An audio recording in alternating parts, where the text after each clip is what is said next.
तो देखो हम लोग क्या पढ़ रहे हैं, refraction at a rarer medium. तो रेरर मीडियम में हम लोग क्या होगा, V2 ज्यादा बड़ा होगा क्या जिससे, V1 से। यहाँ पे कोई दिक्कत नहीं है, ठीक है। अब देखो क्या बोल रहा है, the angle of refraction will now be greater than angle of incidence. तो देखिए, जब हम लोग का डेंसर से रेरर जाता है, हेलो, सुन रहे खुशी, डेंसर से क्या चीज में जा रहा है, लाइट रे रे रेरर में, ठीक है। तो बेंडिंग किधर होगा, बेंडिंग होगा अवे फ्रॉम दी नॉर्मल। कहने का मतलब एंगल आई, ठीक है, से हम लोग का एंगल आर क्या होगा, बड़ा होगा ना। आर बड़ा होगा क्या चीज से, आई से। कोई दिक्कत इसमें, इसको और अच्छे से समझाया क्या। बड़े। हम्म। तो हम लोग स्नेल्स लॉ हम लोग ऐसे लिख सकते हैं, स्नेल्स लॉ से, Snell's law N1 sine i is to N2 sine r, ठीक है। और हम लोग क्रिटिकल एंगल किसको बोलते हैं,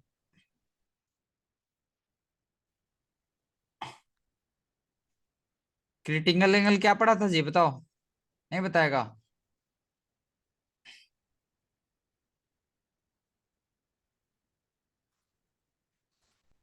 याद नहीं है सर। याद नहीं है, तो देखो क्रिटिकल एंगल क्या होता है, इंटरनल रिफ्लेक्शन में पढ़ाए थे लास्ट क्लास में, खुशी, हाँ भैया। याद आ रहा है। जैसे कि हम लोग इंसिडेंट एंगल को धीरे धीरे बढ़ाते जाएंगे, ठीक है, तो एंगल ऑफ रिफ्लेक्शन क्या होता है, धीरे धीरे कम होते होते 90 डिग्री हो जाता है। कितना डिग्री हो जाता है, 90 डिग्री, मतलब 90 डिग्री। मतलब वो उस दूसरे मीडियम में जाता ही नहीं है, ठीक है, ये कहना चाह रहा है। तो यहाँ पे देखिए वही हाँ लिखा गया है, ठीक है। हम लोग आईसी, आईसी मतलब क्रिटिकल एंगल को हम लोग डिफाइन करेंगे इस इक्वेशन से, आईसी बराबर होगा N2/N1, ठीक है। जहां पे आई आईसी के बराबर तब होगा जब साइन आर किसके बराबर होगा, 1 के बराबर, मतलब आर का वैल्यू 90 डिग्री, वही बात को बोल रहा है, ठीक है। एंगल ऑफ रिफ्रैक्शन कितना हो जाता है, 90 डिग्री, ठीक है। समझे थोड़ा थोड़ा 90 डिग्री। कि नहीं समझे, क्रिटिकल एंगल वाला है थोड़ा सा कॉन्सेप्ट। अब आगे हाँ बढ़ते समझे। हैं। For i greater than i c there can be no any reflected wave. अब देखिए आईसी से अगर एंगल ऑफ इंसिडेंस ज्यादा हो जाएगा, समझ रहे खुशी, अगर एंगल ऑफ हाँ इंसिडेंस आईसी से ज्यादा है तो इसमें टोटल इंटरनल रिफ्लेक्शन होता है, यही ना पढ़े हैं। हाँ हाँ, तो क्या इसमें रिफ्रैक्शन पॉसिबल है, नहीं है ना।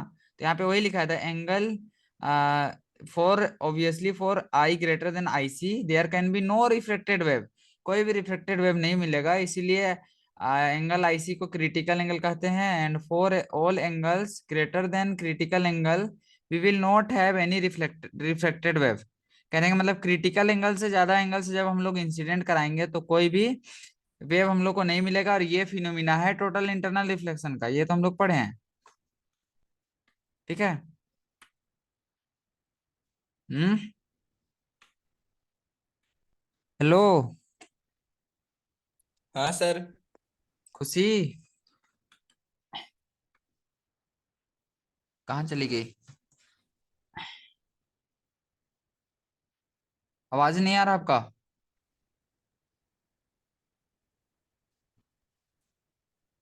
बोलिए बोलिए जल्दी बोलिए।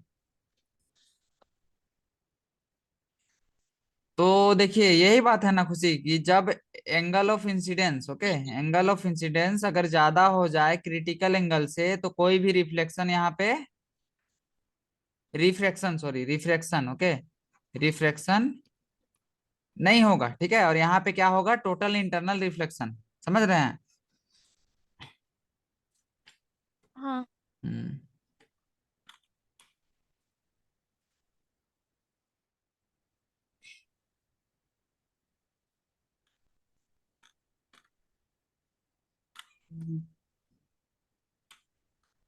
यही बात को दिखाया गया है, ठीक है। अभी जो कंडीशन ली है उसी को बस, ठीक है, रिफ्लेक्टेड वेव फ्रंट ऐसे मिलेगा। अब देखिए आगे बढ़ते हैं, reflection of plane wave by plane surface. Plane surface से रिफ्लेक्शन पढ़ रहे हैं अब, रिफ्लेक्शन गायब हो गया, क्या पढ़ रहे हैं खुशी। रिफ्लेक्शन। हाँ, कहने का रिफ्लेक्शन। मतलब सारा फिनोमिना को हम लोग वेव के फॉर्म में दिखा रहे हैं, ठीक है, लाइट का। जैसे न्यूटन सर हम लोग क्या बताए थे, पार्टिकल वाले थ्योरी से बताया थे, ठीक है। लेकिन अब अभी हम लोग वेव हाँ थ्योरी से बता रहे हैं, लाइट को प्रूव कर रहे हैं, ठीक है, कैसे वो किस किस तरीके से काम करता है। अब देखिए, we next consider a plane wave A B. अब हम लोग एक plane wave A B consider कर रहे हैं। देखिए पीला कलर से दिख रहा है डायग्राम में, हाँ हाँ जो कि एंगल आई बना रहा है रिफ्लेक्टिंग सरफेस एम एन पे। एम एन पे कौन सा एंगल बना रहा है, आई। एम एन किधर है, ऑन द रिफ्लेक्टिंग, अच्छा एम एन पे एंगल आई, इस वही साइड। बोल रहा है, एंगल आई बना रहा है कि नहीं नॉर्मल के साथ। हाँ बना रहा है। हाँ, बस वही बात को बोला है। अब आगे देखते हैं। तो हम लोग ऐसे मान लेते हैं कि वेलोसिटी है इस मीडियम में। देखिए इसमें चूंकि एक ही मीडियम है ना खुशी, मीडियम एक ही है ना गुडू, हाँ इसका मीडियम एक ही है, मतलब इसमें रिफ्लेक्शन हो रहा है। क्या हो रहा है, हाँ भैया। रिफ्लेक्शन हो रहा है, ठीक है। रिफ्लेक्शन क्या होता है, bouncing back of light in the same medium. तो लाइट क्या हुआ, रिफ्लेक्शन। मान लेते हैं इस मीडियम में इसका वेलोसिटी v है, ठीक है। तो ये bc का जो लेंथ होगा वो क्या होगा, vt होगा। हेलो, हाँ मान लेते हैं bc ये तक तो। ट्रेवल करने में t टाइम लगता है, हाँ ठीक है। भैया। हाँ, तो ये बात है। तो देखिए यहाँ पे आप देखिए खुशी, जब तक ये, सुनिए सुनिए समझिए, ठीक है, जब तक ये बी से सी तक जाएगा, ओके, ये जब बी पे है उस टाइम यहाँ पे ए पे है, इधर हाँ लेफ्ट साइड वाला, ठीक है। तो ये ए क्या होगा, ई तक पहुंच जाएगा, पहुंचेगा कि नहीं, ये भी तो कुछ डिस्टेंस ट्रेवल करेगा वीटी, हाँ ठीक है। और ये लॉ ऑफ रिफ्लेक्शन को फॉलो करके करेगा। तो यहाँ पे हम लोग को एक नया वेव फ्रंट यहाँ ऐसे मिला है, जैसे रिफ्लेक्शन में कुछ अलग मिलता था ना, यहाँ पे ये है हम लोग का नया वेव फ्रंट, ओके। हाँ तो यही है, ये सब थोड़ा सा डायग्राम से पढ़िएगा। और क्या बोले, इसमें कुछ टॉपिक उपी गायब किया है क्या, देखे थे कुछ। नहीं इसका नहीं देखे हैं syllabus. If you now consider triangle E A C B A C, हम लोग को ये पता चलेगा कि दोनों कॉन्ग्रुएंट है और ये लॉ ऑफ रिफ्लेक्शन को फॉलो कर रहा है, ठीक है। Once we have law of reflection, the behavior of prism, lens, mirror can be understood. These phenomena were discussed in chapter 9, basic rectilinear propagation of light. ठीक है, ये सब बात तो ठीक है।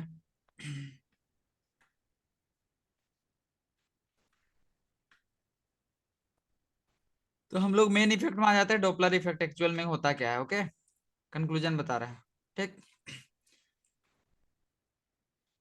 हेलो, रिस्पॉन्स दीजिए। हाँ भैया। अब हम लोग आ गए हैं डॉपलर इफेक्ट में। इससे पहले हम लोग क्या क्या चीज जाने, एक बार रिकॉल करा दे क्या, जल्दी जल्दी से। पहले हम लोग सबसे पहले क्या पढ़े थे इंट्रोडक्शन रिफ्लेक्शन। में, वही कहानी वगैरह है, ठीक है। कॉर्पस्कुलर थ्योरी है, उसमें कुछ डिमेरिट था, ठीक है। तो फिर हाइजीन्स का हाँ प्रिंसिपल आए हैं, हाइजीन्स का प्रिंसिपल में वेव फ्रंट के बारे में जाने, ठीक है। हर हाइजीन्स का प्रिंसिपल में और कुछ कुछ बात जाने कि हर एक वेव फ्रंट एक सोर्स के जैसे काम करता है, और एक दो लाइन इसमें पढ़े थे, ठीक है। फिर हम लोग आगे आ गए किसमें, रिफ्लेक्शन, और रिफ्लेक्शन को समझने लगे, ठीक है, कैसे हम लोग रिफ्लेक्शन में नया वेव फ्रंट बनाएंगे, रिफ्लेक्शन में कैसे बनाएंगे, ये अभी हम लोग देखें ना। यही सब कॉन्सेप्ट है, कॉन्सेप्ट है कि नहीं। हाँ भैया। हाँ, अब हम लोग आते हैं डॉपलर इफेक्ट में, ठीक है। तो डॉपलर इफेक्ट में थोड़ा सा आपको थ्योरी लिखना होगा, क्या लिखना होगा, थ्योरी, ठीक है। तो थ्योरी आप कैसे लिखिएगा हाँ समझिए, जैसे कि ऐसे समझिए ये एक आदमी है, ठीक है, ठीक है। सपोज दिस इज अ हाँ मैन, और इसके कुछ दूर से, ठीक है, ये रोड के साइड में खड़ा है, यहाँ इधर से एक कार आ रहा है, ठीक है, हम साइकिल बना रहे हैं, कार समझिए, ठीक है। कार इधर आ रहा है वी वेलोसिटी से, कौन सा वेलोसिटी से, वी वेलोसिटी वी से। वेलोसिटी से, ठीक है, इस डायरेक्शन में आ रहा है, ठीक है। तो जैसे ही ये आके यहाँ पे इसको क्रॉस करेगा, ठीक है, तो आप लोग भी जैसे देखिएगा गाड़ी उड़ी जब पार होता है, तो जैसे जैसे सामने आने लगता है उसका, ऐसे नहीं लगता है कि एकदम बहुत फास्ट एकदम अचानक से गया, मतलब उसका फ्रीक्वेंसी और वेवलेंथ चेंज हो जाता है, क्या चेंज हो जाता है, फ्रीक्वेंसी और फ्रिक्वेंसी और वेव। वेवलेंथ। तो देखिए इसी चीज को समझना है, तो देखिए खुशी, समझने का कोशिश कीजिए। जब कोई चीज सामने आ रहा है, ठीक है, सपोज ये यहां से इधर आ रहा है, ओके, हाँ ठीक। सपोज ऐसे ही समझिए कि कोई डीजे वाला गाड़ी ही है, ठीक है, ये साउंड को प्रोड्यूस कर रहा है। अब हमको पता है साउंड का स्पीड क्या होता है, लगभग 300 लगभग मीटर पर सेकंड होता है। कितना होता है, क्या पढ़े हैं, 300 कुछ पढ़े थे ना, क्या पढ़े थे? साउंड का हाँ 343 पढ़े थे, याद कितना पढ़े थे? लगभग मान नहीं लेते है। हैं ना कि कुछ भी स्पीड से कोई चीज साउंड आ रहा है, ठीक है, मान लेते हैं 300 मीटर पर सेकंड से आ रहा है, ओके, समझ रहे हैं? हाँ अब देखिए yes, क्या होगा खुशी, अब ये चूंकि इधर आ रहा है तो इसका भी एक वेलोसिटी है, हाँ और इसमें साउंड का भी वेलोसिटी ऐड हो गया, ठीक है। तो इस केस में क्या होगा, जो इसका वेवलेंथ है, इसका वेवलेंथ जो होगा वो घट जाएगा, क्या होगा, घट जाएगा। घट जाएगा, ठीक है।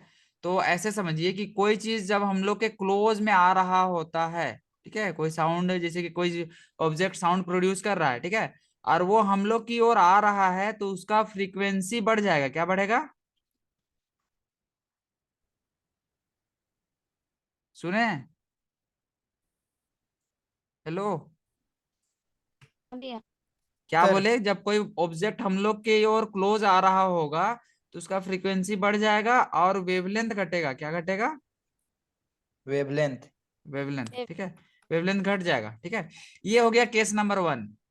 केस 1 जब हम लोग के करीब आ रहा है, ओके, और जब कोई ऑब्जेक्ट हम लोग से दूर जा रहा है, ठीक है, हम लोग से क्या जा रहा है, दूर जा रहा है, ठीक दूर है। जा रहा है। तो जब दूर जा रहा होता है तो उसका वेवलेंथ क्या होता है, बढ़ जाता है, वेवलेंथ क्या होता है, बढ़ जाता है, और बढ़ जाता है। फ्रीक्वेंसी घट जाता है, ठीक है। और इसी इफेक्ट को कहते हैं घट डॉपलर जाता है। इफेक्ट। इसी इफेक्ट को क्या कहते हैं,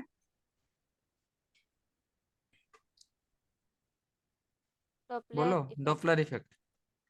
तो यही इसका कंक्लूजन है बाबू, ठीक है, अगर पढ़ के देखोगे सारा यही सब मिलेगा। और इसको थोड़ा सा बताया गया होगा, मैं भी डायग्राम से यहाँ नहीं बताया ना, लेकिन हम सिखाए थे। अभी बस इतना माइंड में रखो, ठीक है, फ्रीक्वेंसी और वेवलेंथ से इसको रिलेट करना है, समझे कि नहीं समझे? हाँ भैया। हाँ, तुम्हें ऐसे समझिए ना खुशी, जैसे कि ये समझ एक गए। वेव है, ये एक वेव ऑसिलेट कर रहा है, ओके, ठीक। हाँ अब इसको v वेलोसिटी से हम इसका नेचुरल वेलोसिटी v है, ठीक है, और इसको कोई और वेलोसिटी से हम इसको मूव करा रहे हैं, ठीक है। तो इसका क्या होगा, वेवलेंथ क्या होगा, घट जाएगा, सामने सामने ऑसिलेट करने लगेगा, ठीक है। तो वही मेन फंडा हाँ वही है, ठीक है। वेवलेंथ घट जाता है जब कोई क्लोज आ रहा होता है, और फ्रीक्वेंसी क्या होता है, बढ़ जाता है, ठीक है, जब कोई क्लोज आ रहा होता है, ठीक है। और जब कोई दूर जा रहा होता है तो क्या होता है, वेवलेंथ बढ़ जाता है और फ्रीक्वेंसी क्या होता है, घट जाता है। घट जाता है। बस इसी इफेक्ट को डॉपलर इफेक्ट बोलते हैं, ज्यादा कंक्लूजन नहीं लिखना है, इतना, ठीक है। और इसमें एक फॉर्मूला याद रखना हाँ बाबू डॉपलर इफेक्ट में, देखो यहाँ पे कहीं है डॉपलर इफेक्ट। और इसमें शिफ्ट के बारे में दो को बताया गया है, एक ब्लू शिफ्ट और एक रेड शिफ्ट, सुन रहे हो? हाँ भैया। हाँ हाँ सर। हाँ, तो इसमें दो शिफ्ट के बारे में पढ़ना है, एक ब्लू शिफ्ट और एक रेड शिफ्ट, ठीक है। तो देखो, रेड शिफ्ट मतलब रेड का वेवलेंथ क्या होता है खुशी, ज्यादा होता है कि कम होता है? ज्यादा होता है। रेड का ज्यादा होता है, और ब्लू का वेवलेंथ क्या होता है, कम होता कम है। होता है, ठीक है, इन दोनों कंपेरिजन में। तो रेड शिफ्ट किसको बोलेंगे, रेड शिफ्ट उसको बोलेंगे जिसका वेवलेंथ बढ़ेगा, जिसका वेवलेंथ बढ़ेगा, वेवलेंथ किसका बढ़ेगा, जो दूर जाएगा, जो जो कहाँ जाएगा, दूर जाएगा, ठीक है। और जाएगा। जिसका वेवलेंथ घटेगा, घटेगा मतलब पास आएगा, ठीक है, जो ऑब्जेक्ट, ठीक है, उसको क्या बोलेंगे, ब्लू शिफ्ट, क्या बोलेंगे, ब्लू शिफ्ट। ब्लू शिफ्ट, और इसको बोलेंगे रेड शिफ्ट, समझे, ब्लू शिफ्ट और रेड शिफ्ट पढ़िएगा, क्लियर हो जाएगा। डॉपलर इफेक्ट में बस इतना ही है, ओके। हाँ भैया। और एक चीज है, ठीक है, ये फॉर्मूला, ठीक, ये फॉर्मूला क्या कहता है, देखिए, यू हैव ऑलरेडी अकाउंटेड, तुम ऑलरेडी डॉपलर इफेक्ट को साउंड चैप्टर में पढ़ चुके हो क्लास 11 में, ठीक है। For velocities small compare to speed of light, speed of light के कंपैरिजन में जब वेलोसिटी बहुत कम हो जाता है, some formula which we used for sound wave, the fractional change of frequency is given by minus v radial by c. अच्छा, कहने का मतलब जो फ्रैक्शनल छोटा सा जो चेंज हुआ है फ्रीक्वेंसी में, इसको ऐसे लिखते हैं माइनस वी रेडियल बाय सी, जहां की वी रेडियल क्या है, component of source velocity along the line joining the observer। मतलब देखिए ये कहना यही चाह रहा ना कुछ ही, जहां जैसे कि ये सोर्स है, ओके सोर्स है, तो मान लेते हैं इसका वेलोसिटी इधर होगा, ठीक है, तो इसका एक कंपोनेंट इधर होगा ना सोर्स की ओर, कोस थीटा, जैसे कि ये v वेलोसिटी किससे इधर आ रहा है, ठीक है, इसका कंपोनेंट इधर का क्या हो जाएगा, v कोस थीटा होगा। हेलो, हाँ नहीं समझ रहे हैं, कुछ रिस्पॉन्स नहीं आ रहा है। हाँ भैया, वो तो स्क्रीन था हम्म। लेट से शो कर। तो v रेडियल क्या है, वेलोसिटी है, आ, यहाँ लिखा है इससे ऊपर, v radial is the component of the source velocity, source velocity का कंपोनेंट है joining to the observer source relative to the v radial is considered to be positive when moves away from the observer and thus Doppler shift can be written as। तो Doppler shift का एक formula है, मतलब Doppler shift करने का मतलब कितना frequency में चेंज आया, ठीक है, तो ये एक फॉर्मूला है, इसको याद रख लीजिएगा, delta nu by nu is equal to minus of v radial by c. By c, ठीक है, जहां पे डेल्टा न्यू क्या है, चेंज इन फ्रीक्वेंसी, ठीक है, और न्यू क्या है, इनिशियल फ्रीक्वेंसी, वी रेडियल अभी बताएं ऊपर में, ठीक है, वेलोसिटी का कंपोनेंट जिस अलोंग में हम लोग का सोर्स मूव कर रहा है, आ, वही बोल रहा है, और सी क्या है, स्पीड ऑफ लाइट, ठीक है, तो ये एक फॉर्मूला है, ये फॉर्मूला इंपॉर्टेंट हो सकता है, ठीक है, देख लेना आ रहा है कि नहीं सिलेबस में। फिर है कोहेरेंट और इनकोहेरेंट सोर्स और एडिशन इसका ना, अब मजा आएगा अब पढ़ने हाँ में, अब फिजिक्स पढ़ने में थोड़ा लगेगा कि फिजिक्स पढ़ रहे हैं, ठीक है, तभी तक कुछ नहीं था। तो बोलो, कहीं कोई चीज में समस्या आया इधर ऊपर में, डॉपलर इफेक्ट तो नहीं भैया। इजी है जी, है ना, दो चीज पढ़ना है, ब्लू हाँ शिफ्ट रेड शिफ्ट, और डॉपलर इफेक्ट क्या होता है, उसका फ्रीक्वेंसी और वेवलेंथ जो चेंज हो जाता है जब कोई बॉडी, यहाँ पे लिखल होगा देखना, और नहीं तो नोट्स भेजना होगा तो लोग को भेज देंगे। तो चलो कोहेरेंट और इनकोहेरेंट एडिशन करते हैं वेव का।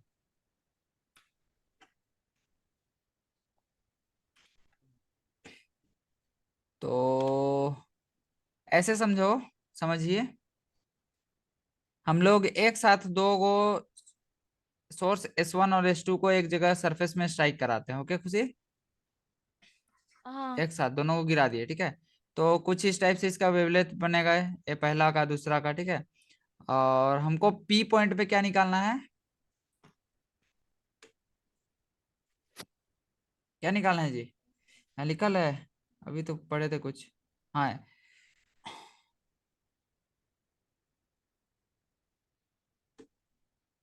अब चूंकि देखो दोनों सोर्स है, ठीक है, लो सेम साइज का सोर्स है बाबू, ठीक है, हाँ तो दोनों का जो स्पीड होगा वो सेम होगा, ठीक है, और दोनों के लिए टाइम भी सेम हाँ। होगा, सेम टाइम पे पी मिलता है, तो मतलब S1 P किसके बराबर हो जाएगा, S2 P, क्योंकि S two speed P. Into time क्या होता है, डिस्टेंस। तो यहाँ पे कुछ कुछ बात बताया है, कंसीडर अ पॉइंट P, हम लोग एक पॉइंट P कंसीडर करते हैं बाबू, क्या कंसीडर करते हैं, पॉइंट P, ठीक है, इस तरीके से कंसीडर करते हैं कि S1 P किसके बराबर है, S to P. S2 P, ठीक है, ये कंसीडर करते हैं, उसके बाद देखो, since the distance S1 P and S2 P are equal, waves from S1 and S2 will take same time. अब देखिए S1T अगर डिस्टेंस सेम है, ठीक है, दोनों का स्पीड भी सेम है, तो टाइम भी क्या होगा, सेम, उल्टा तरीके से बता रहा है अभी जस्ट बोले उसका, ये बोल रहा है,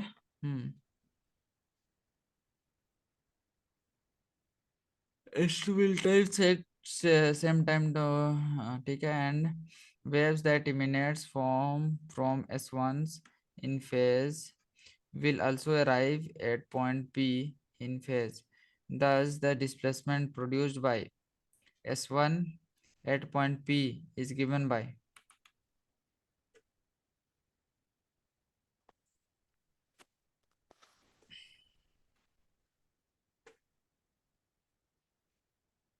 देखिए यहाँ पे पढ़िए खुशी। हाँ भैया। हाँ देखिए, मेरा भी दिमाग थोड़ा खराब हो रहा है, लेकिन काम करने का कोशिश कर रहे हैं। हम लोग कंसीडर किए हैं एक पॉइंट P जिसमें S1P S2P के बराबर है। ये लाइन क्लियर है? हाँ। अब देखिए, अब आगे क्या बोल रहा है। सिंस द डिस्टेंस S1P और S2P इक्वल है, दोनों डिस्टेंस इक्वल है, तो जो वेव आएगा S1 से और S2 से, उन लोग सेम टाइम लेगा P पॉइंट पे पहुंचने में, ठीक है। And the wave that emanate from S1 and S2 in phase will also arrive at point P in phase. कहने का मतलब सेम टाइम लेगा और सेम फेज में रहेगा। सेम फेज का बात इसीलिए कर रहा है क्योंकि दोनों का जब इक्वेशन लेंगे ना खुशी, तो यहाँ पे जैसे कि A sin ओमेगा टी या फिर A cos ओमेगा टी लिए, तो यहाँ पे देखिए दोनों सेम फेज में है कि नहीं तो एक को लेना पड़ता है A cos ओमेगा टी और दूसरा को लेना पड़ता है क्या, A cos omega t plus five. लेकिन ऐसा हम लोग ले नहीं रहे हैं, तो बस यही से समझिए। डिस्प्लेसमेंट जो सोर्स S1 प्रोड्यूस किया गया, मतलब जो S1 सोर्स जितना दूर जा रहा है, डिस्प्लेसमेंट मतलब समझ रहे हैं ना, जो डिस्टेंस टेबल कर रहा हाँ। है, ठीक है, उसको हम लोग एक इक्वेशन से दिखा रहे हैं। जैसे कि करंट में वोल्टेज को दिखाते थे ना, वोल्टेज और करंट को, इलेक्ट्रिसिटी में ऐसी करंट में, हेलो, हाँ। वैसे ही डिस्प्लेसमेंट को इस इक्वेशन से दिखा रहे हैं। पहला इक्वेशन क्या है, y1 बराबर हाँ भैया। A cos ओमेगा टी और y2 बराबर A cos ओमेगा टी। ऐसा क्यों लिया गया है, क्योंकि दोनों क्या चीज में है, सेम फेज में, सेम फेज में। ठीक है। अब देखिए, अब आगे बढ़ते हैं। अब अगर हमको रिजल्टांट डिस्प्लेसमेंट चाहिए तो दोनों को क्या करना होगा, जोड़ना होगा। अब जोड़ेंगे तो क्या मिलेगा खुशी, y बराबर y1 प्लस y2, या फिर इसको क्या लिख सकते हैं, a cos theta, a cos theta क्या हो जाएगा, 2a cos थीटा होगा। हाँ। हाँ। अब देखिए, एक बात आपको पता है कि नहीं है, हमको नहीं पता। यहाँ पे देखिए क्या लिखा हुआ है, intensity is proportional to the square of amplitude. ये आप अभी माइंड में रख लीजिए, इसको हायर क्लासेस में प्रूव करना है, ठीक है। इंटेंसिटी जो होता है, ठीक है, एम्पलीट्यूड के स्क्वायर के डायरेक्टली प्रोपोर्शनल होता है, हाँ। एम्पलीट्यूड के, सुने क्या बोले,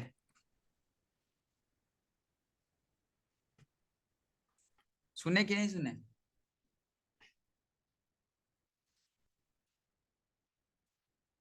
हेलो,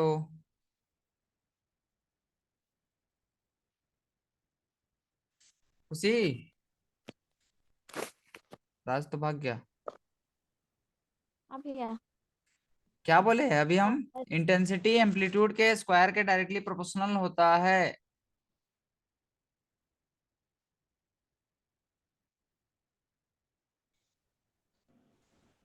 हेलो। हाँ भैया। हाँ, वो मेरा इंटरनेट डिस्कनेक्ट हो गया था। देखिए, बोल ये रहे ना खुशी, कि हम लोग का जो इंटेंसिटी होता हाँ। है ये एम्पलीट्यूड के स्क्वायर के डायरेक्टली प्रोपोर्शनल होता है, ये बात को माइंड में रखिए, ओके। क्या बोले, हाँ। Intensity is directly proportional to square of amplitude, ठीक है। तो यहाँ पे देखिए, यहाँ पे हम लोग का शुरू में एम्पलीट्यूड कितना है, ए का वैल्यू देखिए ए है कि नहीं, हेलो, हाँ। हाँ और भैया। ए है, ठीक है, और बाद में क्या हो गया, 2a है कि नहीं। हाँ। तो अगर इनिशियल में आई निकाले तो आई बराबर ए स्क्वायर होगा, ठीक है। और इस केस में अगर आई निकाले खुशी, तो आई बराबर हो जाएगा 2a का होल स्क्वायर, मतलब 4a स्क्वायर, या फिर इसको 4i, इस शुरू वाला को आई नोट से लिखते हैं, ठीक है। तो ये हो जाएगा 4i नोट होगा, समझे नहीं समझे। समझे। हम्म। तो यहाँ पे यही चीज को लिखा गया है कि इंटेंसिटी एम्पलीट्यूड के स्क्वायर के डायरेक्टली प्रोपोर्शनल होता है, इसीलिए ये आई बराबर क्या हो जाएगा, 4i नोट, ओके। हाँ। हम्म। ठीक है।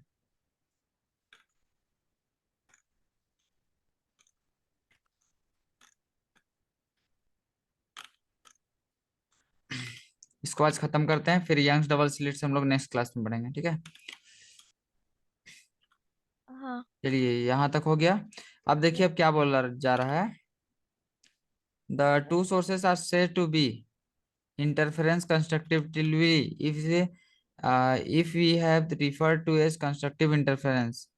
We next consider a point q, s2 q minus s1 q is equals to 2 lambda y1 बराबर। अच्छा,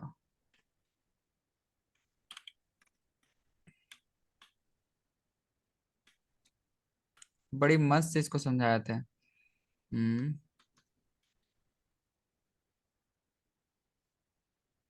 देखिए यहाँ पे पढ़ते हैं, थोड़ा सा क्लियर हो जाएगा। वेयर आई नोट क्या चीज को रिप्रेजेंट कर रहा है, इंटेंसिटी ईच इंडिविजुअल का बता रहा है ना। शुरू में जो हम लोग वाई लिए थे, ठीक है, वाई हाँ वन और वाई टू। Hello, hello. हाँ भैया। हेलो। रिस्पॉन्स दिया कीजिए, नहीं तो कैसे होगा ऐसे में।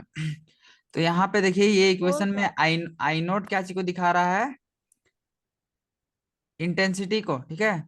Each one of the individual sources, हर एक इंडिविजुअल सोर्स का इंटेंसिटी को। और आई नोट ए स्क्वायर के डायरेक्टली प्रोपोर्शनल होता है, सही बात है। तो ये किसके बराबर हो जाएगा, 4 I note. The two sources are said to be. अब देखिए क्या बोल रहा है, दो सोर्सेस को कंस्ट्रक्टिव इंटरफेरेंस तभी बोलेंगे if we have referred to as constructive interference. We next consider a point Q.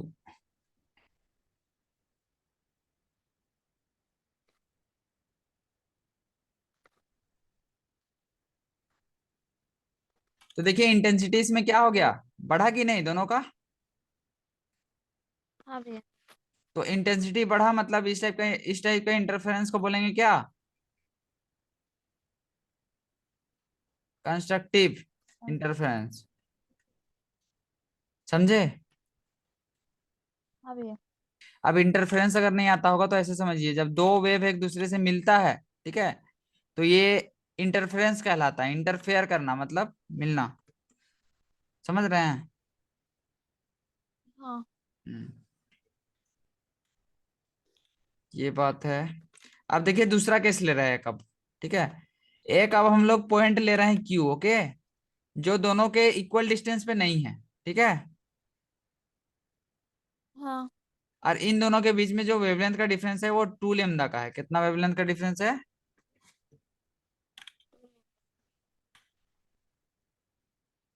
Response दीजिए, क्या बोले। अरे ज्यादा नहीं नहीं बुलवाइए। पता डिफरेंस है। 2 लैम्डा का। बोल रहे भैया। हाँ, आवाज आवाज नहीं नहीं जा रहा सुनाई होगा। दे रहा हमको, अच्छा अभी दिया। 2 लैम्डा का क्या है, डिफरेंस है। क्या डिफरेंस है, वेवलेंथ। वेवलेंथ। लैम्डा क्या है, वेवलेंथ ना।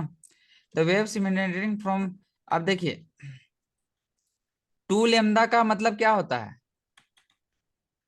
जो वेव S1 से निकल रहा है, ठीक है, ये 2 साइकिल पहले ही, ठीक है, मतलब दोनों अगर मान लेते हैं एक ही साथ शुरू हो रहा है S1 और S2, ठीक है, तो ये 2 साइकिल पहले ही पहुंच जाएगा कि नहीं। कहने का हाँ। मतलब उसका 2 साइकिल बचा हुआ रहेगा, ठीक है। तो देखिए इसमें हम लोग क्या लेंगे, y1 बराबर हम लोग मान लेते हैं a cos ओमेगा t, ठीक है। तो इसमें फेज डिफरेंस कितना का है, 2 साइकिल, मतलब देखिए एक साइकिल में होता है, एक साइकिल मतलब क्या होता है, एक बार क्रस्ट और ट्रफ, ऐसे। एक सुन रहे हैं ना बार खुशी। हाँ। हाँ, हाँ भैया। एक साइकिल में होता है हम लोग का 2 पाई का डिफरेंस। एक साइकिल में 2 पाई, अगर 2 साइकिल है तो कितना डिफरेंस हो जाएगा, 4 पाई का, ओके। इसीलिए यहाँ पे 4 पाई लिया है, देखिए ओमेगा टी माइनस 4 पाई। समझे, हाँ। नहीं समझे, समझे, ठीक है। अब देखिए अब आपको पूरा। बताए थे ट्रिग्नोमेट्री में कोस, इसको सोल्व करने का हम क्या जानते हैं, कोस माइनस थीटा कोस थीटा होता है, पढ़ाए थे कभी। हाँ। तो अभी हमको निकालना है कोस ओमेगा टी माइनस 4 पाई का वैल्यू, किसका निकालना है, cos cos theta. Omega T minus 4 पाई।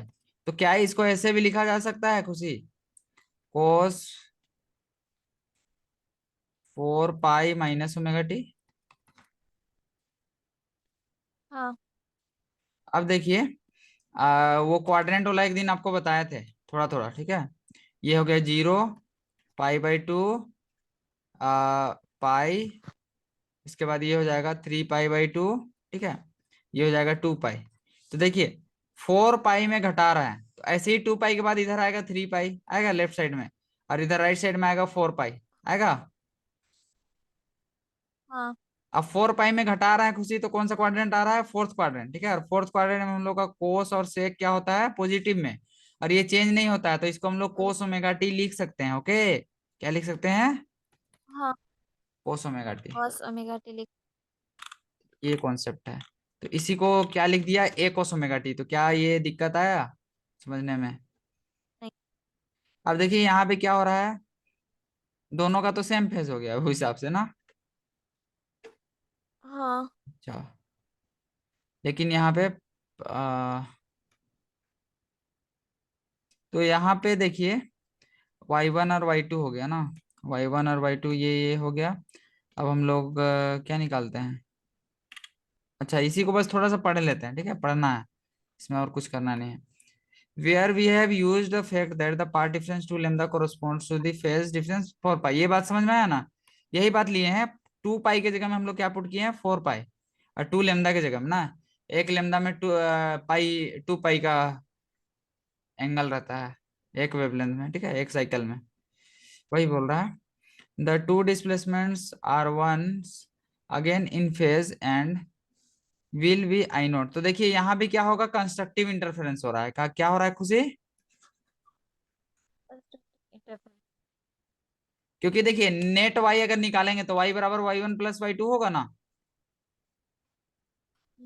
जैसे पिछले केस में किए थे ना। देखिए यहाँ पे ऊपर में किए थे, y बराबर हाँ y1 प्लस y2 और 2a cos ओमेगा t आया था, देखिए यहाँ पे है।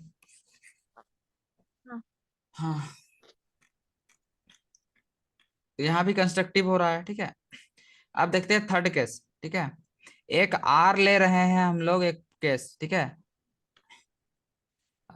एक आर पॉइंट ले रहे हैं जिसमें अभी हम लोग का पाथ डिफरेंस है माइनस में 2.5 लेमदा। कितना लेमदा है? 0.5 लेमदा। हाँ, तो 2.5 लेमदा में हम लोग का जो फेज डिफरेंस होगा ये 5 पाई का होगा। एक लेमदा में देखिए, लेमदा में होता है 2 पाई, लेमदा में कितना होता है खुशी? 2 पाई, ठीक है। 2 लेमदा में हो जाएगा 4 पाई, ठीक है। कितना पाई? 4 पाई। और हाँ 2.5 लेमदा अगर तो रहेगा तो क्या हो जाएगा? 2 दूनी 4, और एक क्या हो जाएगा? 5 पाई। इसीलिए यहाँ 5 पाई लिया है, ठीक है। अब इसको अगर सोल्व कीजिएगा तो देखिए माइनस आ जा रहा है, ठीक है। तो अगर आप इसको देखिएगा, सोल्व कीजिएगा, नेट वाई बराबर y1 प्लस y2 कट जाएगा, कटेगा कि नहीं खुशी? ये इससे जोड़ेंगे तो 0 आ जाएगा। तो एम, हाँ तो इस टाइप का इंटरफेरेंस को बोलते हैं डिस्ट्रक्टिव इंटरफेरेंस। समझे? कंस्ट्रक्टिव और डिस्ट्रक्टिव। हाँ जैसे आप ऐसे समझिए, जैसे कि कोई झूला झूल रहा है, ठीक है, फिर से वही बात को, कोई झूला झूल रहा है और जब वो इधर आ रहा है उसी टाइम अगर हम उसको फोर्स लगा दे तो वो रुक जाएगा ना, इधर वाला फोर्स और इधर वाला फोर्स एक दूसरे को कैंसिल आउट कर देगा। तो वही इसमें फंडा हो रहा है, ठीक है, समझिए थोड़ा, ठीक है। तो अब हम लोग क्या सीखे कि फोर कंस्ट्रक्टिव इंटरफेरेंस, फोर कैसा interference? Hello, constructive. Constructive interference हम लोग का जो हाँ भैया। वेवलेंथ होता है, ठीक है, वो एन लेमदा के बराबर होता है। ओके, हाँ भैया। वेवलेंथ बोलते हैं हाँ path difference, sorry path difference, क्या बोल रहे हैं? Path difference. Path difference n lambda.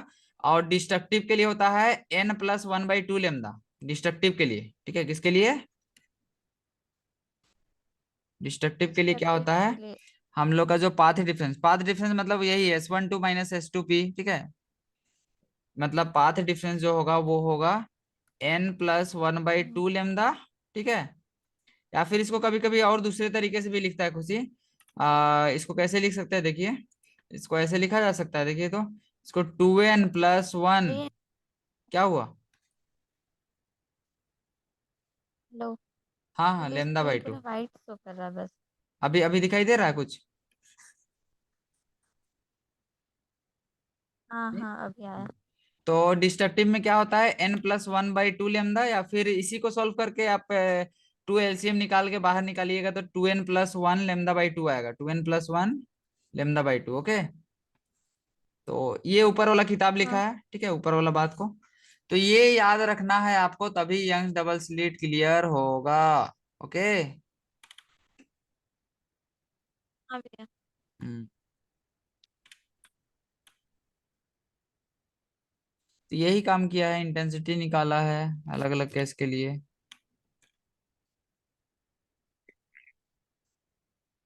हम्म। और थोड़ा सा है, देख लेते हैं इसको भी। तो आपसे क्या याद रखना है, कंस्ट्रक्टिव इंटरफेरेंस रहेगा तो पाथ डिफरेंस किसके बराबर रहेगा, एन लेमदा। और डिस्ट्रक्टिव एन के लिए lambda n+1/2 lambda. Okay. Lambda. याद रहेगा ना। हाँ भैया। नेक्स्ट क्लास में कराएंगे ये वाला यंग्स डबल स्लिट। इसमें बड़ा मजा आएगा, बहुत इजी है, छोटा सा है। यंग्स डबल स्लिट करना है। सिलेबस अच्छा देख लीजिएगा नेक्स्ट क्लास से, है ना। हम आज देखे नहीं है, ऐसे ही पढ़ा रहे हैं। हाँ। सिंगल स्लिट, डबल स्लिट है, फिर डिफ्रैक्शन है, ज्यादा कुछ नहीं है, एक क्लास में खत्म कर देंगे।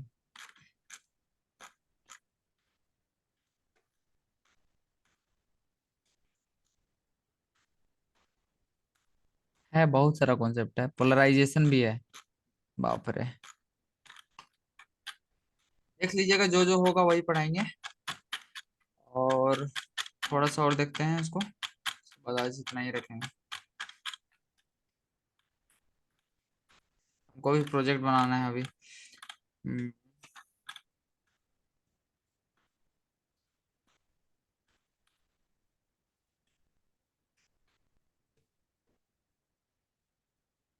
यहाँ तक हो गया, अब आगे बढ़ते हैं। Then the displacement produce by y2 equals to, क्या बोल रहा है यहाँ पे, पढ़ना होगा। नाउ देखिए, अब नया केस ले रहा है खुशी, ठीक है। कंस्ट्रक्टिव डिस्ट्रक्टिव ये केस हो गया। अब now for any other arbitrary point G, कोई भी पॉइंट जी के लिए, okay, let the phase difference हाँ। Between the displacement be phi. Phase difference कितना का है, फाई का, ठीक है। हाई। If the displacement produce by S1 हाँ। इज गिवन बाय, तो S1 के द्वारा, मतलब पहला सोर्स के द्वारा जो डिस्प्लेसमेंट प्रोड्यूस होता है उसको इस इक्वेशन से हम लोग दिखाते हैं, ठीक है। y1 is equal to a cos omega t। और तो सेकेंड वाला का डिस्प्लेसमेंट क्या होगा, उसके बीच में फाई का क्या है, फेज डिफरेंस है ना खुशी, ऐसे लिखेंगे, प्लस फाई डाल देंगे। हाँ। ओके। अगर हम लोग को नेट निकालना है तो क्या हाँ। करना होगा, दोनों को जोड़ना होगा, यही ना कर रहे हैं बार बार। हाँ। दोनों को ऐड कीजिए, ठीक है। तो दोनों को ऐड कीजिएगा तो ए कॉमन आएगा, cos omega t plus cos omega t plus phi आएगा, ठीक है। अब देखिए, हम लोग क्या करते हैं, अब 2 से मल्टीप्लाई डिवाइड कर देते हैं, तो यहाँ पे हो जाएगा आ, अच्छा, cos a plus cos b का फॉर्मूला डाल देते हैं। देखिए यहाँ पे क्या है, ए हम लोग लाए हैं और cos omega t plus cos, रुकिए एक सेकंड मिटाने दीजिए, cos ओमेगा टी प्लस ए cos ओमेगा टी